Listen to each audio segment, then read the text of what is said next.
This is NDTV, and you're watching Classics.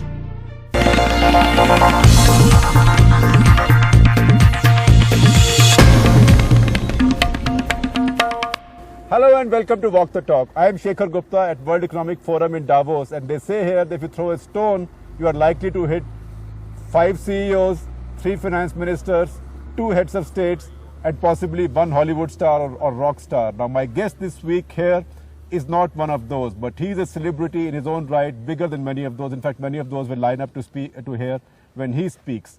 He's a writer of books, a great storyteller, and wherever you are in the world today, chances are at a nearby bookshop, his book will be among the best sellers. Or actually, if you're in much warmer Bombay or Delhi and driving, it is perhaps being pressed into your face through the windscreen of your car at a traffic intersection. Paulo Coelho, hello, how are you? Wonderful to have you. It's my honor. It's my honor, and I must say that this is my first interview for India, television interview.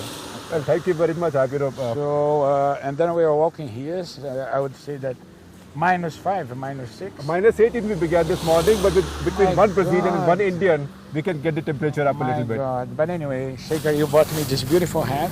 I think. Well, I can tell my grandchildren I bought Paulo Coelho something. You know that my wife was in India 3 months ago, and for her was once in a lifetime experience. I always had this plan to go to India because I have a lot of friends there. Right. I have, You have a lot of fans there, millions of them. Fans and also friends. And I always admired the Indian culture. One of my most famous songs, because I was a lyricist before being a writer, was based on the Bhagwad Gita. And it's called Gita. And in Brazil it, sold, I don't know, but let's say 5 million copies. That said, I'm always postponing because I know that from the moment that I get there, 1 month will not be enough. Right. I know that you have so many things to share with the world, like you're doing. But from the intellectual perspective, for me, this is something that really can totally change my life. That's why, in my case, I think we are all waiting for a Paulo Coelho book based in India, or an Indian idea. But you know that India had written so many books in my heart that, of course, when I go there, probably I'll be totally intimidated. But anyway, be sure that even if I still did not visit India, India had written many books in my heart. Well, we are all looking forward to seeing you in India. You know, I was looking at your website and something struck me. You were born on 24th of August 1947. That is just 9 days after India became independent. Yeah. You were born 5 minutes after midnight. India became free at midnight. And that has given us that great metaphor. Freedom at midnight, midnight's children. Books have been written about it. Yeah. I think, not only, of course I know because I read many books on the birth of India. The most famous one is Freedom at Midnight. So you are somebody we would describe as a midnight's child. Well, but anyway, you were born at midnight, but you're now shining all over the world. And I think that India is playing a very important role in the world now. This is a slippery floor. We must say.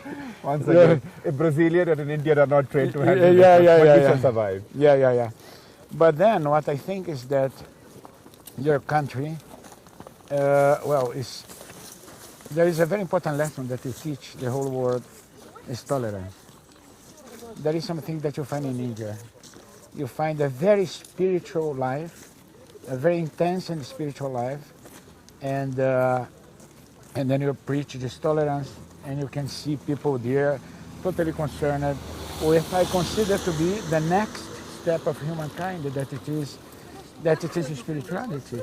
Because today when you are here in Davos, and you see people, and you see all these CEOs, head of states, and as you said, you throw a stone, you reach one.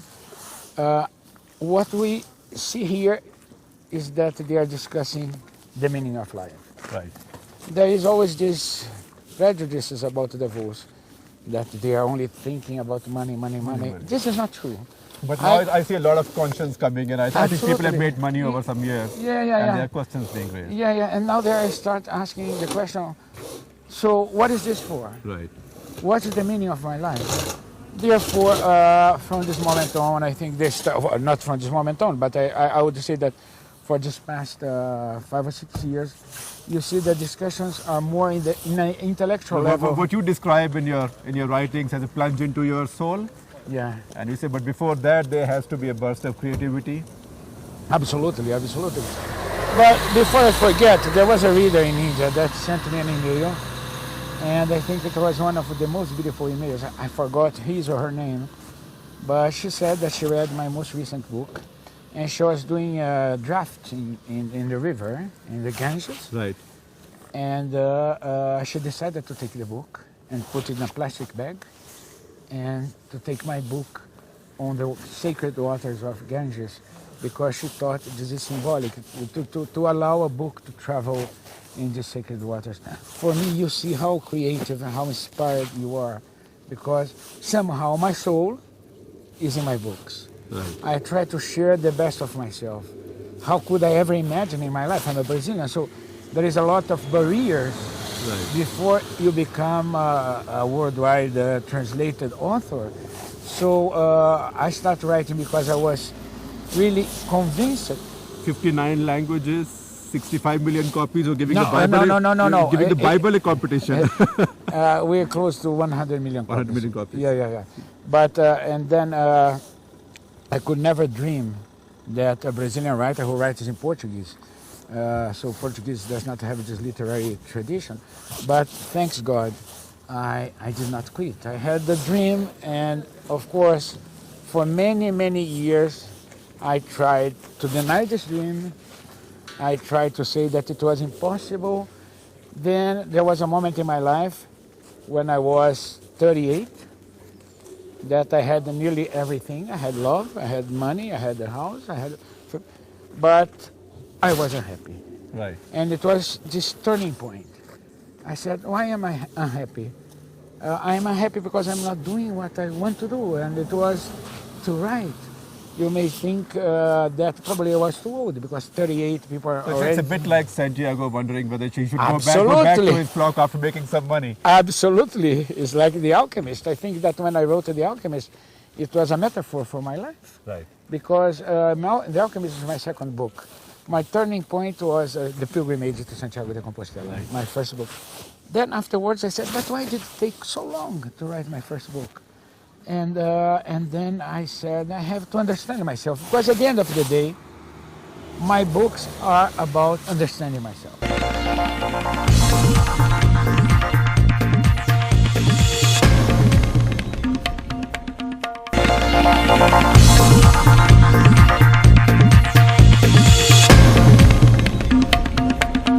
I met you here last year, and I was among scores of people who lined up after that wonderful tea session talking about writing. I think you, Nadine Godimer, Michelle Tang. Yeah.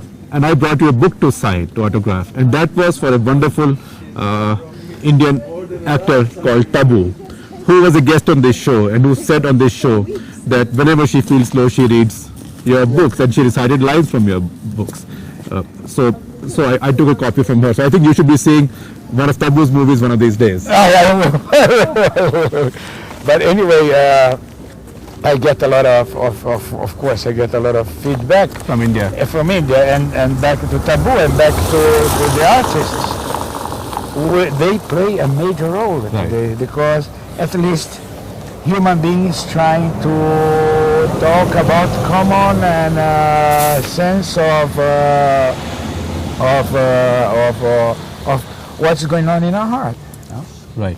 You talked about your childhood. You wanted to go to Disneyland. You had trouble with your parents. Yeah, I was in an asylum. They sent you to an asylum. Yeah. A lot of Indian parents say that you want to become an actor in Bombay, I'll send you to the mental asylum. They don't actually do it.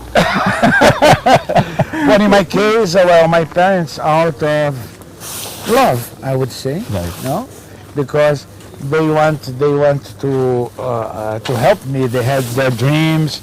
They think, well, this is the best for my son. I would like to do this and that, but my parents had different plans for my life. Right. So there was a moment that they could not control me anymore. In anger. And they were desperate. They were desperate. What was it? One last provocation that drove them into it? Tell us the truth. To put him in an asylum. I think that it was because it's so stupid if I tell you now. It was because they said you have to be at home by 11 o'clock. I said Right.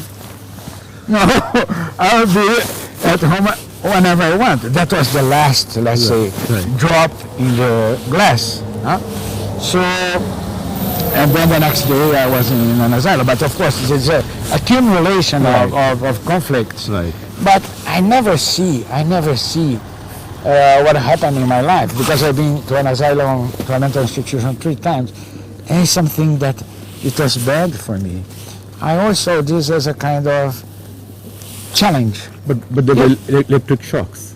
Well, electric shocks, yes. Problems, being confined to the asylum. Then you can see yourself as a victim. Then you can see yourself as a poor guy. Then you can justify your failure. Right. Huh? Right. But instead, I said, oh, probably I should face this, because in the future I was 18, 19. Probably in the future this will be very helpful, as it was. Because from the very moment I started to fight for my space. Right. I knew what I want. I had very tough moments that I have to prove to myself that I knew what I wanted, and I did. So that's why I'm here talking to you. And Walking this cold, walking the talk. and it's cold. And you faced electric shocks again from the paramilitaries. That's that. That was a horrible experience that never added anything to my life. Right. I was arrested 3 times also in. And I believe for your songs, they didn't like. For my songs, for the lyrics, because Not the guitar song, I hope. no, the guitar song was released while I was in jail. You were in jail. Yeah, in jail. But I was arrested in 68, and then the World Cup was 70. Right. Yeah, on 70, and then in 74 again. So that I can tell you, this is a pure experience of hatred. It does not add anything To your life. except a consciousness that from the moment that you have any power, you have to stand against it. Right. So this is what I do now. Today I belong to Amnesty International. I try to fight Right. for human rights, but because I have this bad experience. But if you ask me, did this help you to be the writer that you are today? No. No. You can probably the mental institution. You know, when you're there and you see people who are different and you're facing something that is made out of love, probably this can help you. But only trying to suppress you as a human being, to put you in a state of fear, it doesn't. You remember help. lines from the Gita song? Of course. You can translate. It is the moment that Krishna tells Arjuna goes to Krishna in the moment they ask, who are you? Right. And then Krishna starts to describe who is him, but using no parts of it. Oh, come on, I don't know. I am the light. So at least there's a street. I am the light of the star. I am the color of the moon. It's a long lyric. Right. You know, it takes 4 minutes. And the Brazilian fans understood it. That's very funny, because it was based in the Gita, but nobody knew. The title of the song was Gita. Right. And then there is this singer singing, I am this and that and that and that. I am the beginning, the end, and the middle. And the singer said, oh, this is not going to work, because it's not a love song. I Right. said, let's try. And at the end, it's funny because how people can understand Right. through emotions. So in this moment that Krishna talks to Arjuna and explains who is him, everybody in Brazil could understand. I'll tell you something else about the Gita. It shows how different people can describe the same scripture in different situations. The creator of the first atom bomb, when he saw the first test, likened the glow to the brilliance of a million suns, as Krishna describes himself in that very sequence in the Gita. No. Paulo, one more thing in your writing, I find you talk about death, and you say death is you see death sitting on a chair in front of you. Yeah, That yeah. is like a beautiful woman. Beautiful angel. Yeah, yeah. Female. Female. That's going to kiss me. That's going to kiss me. She's here watching this interview. Here. And every single day, I know that she's by my side.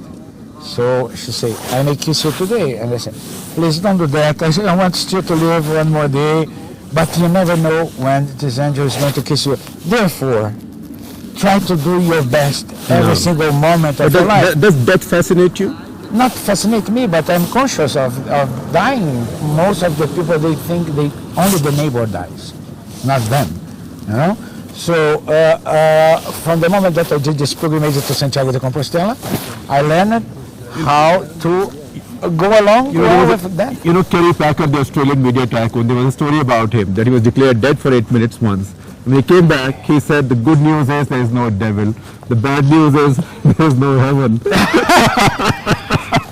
Anyway, you have to die first to die to know what is going on. But you know that you're going to die. And from the moment that you're going to die, you will respect every single moment in your life.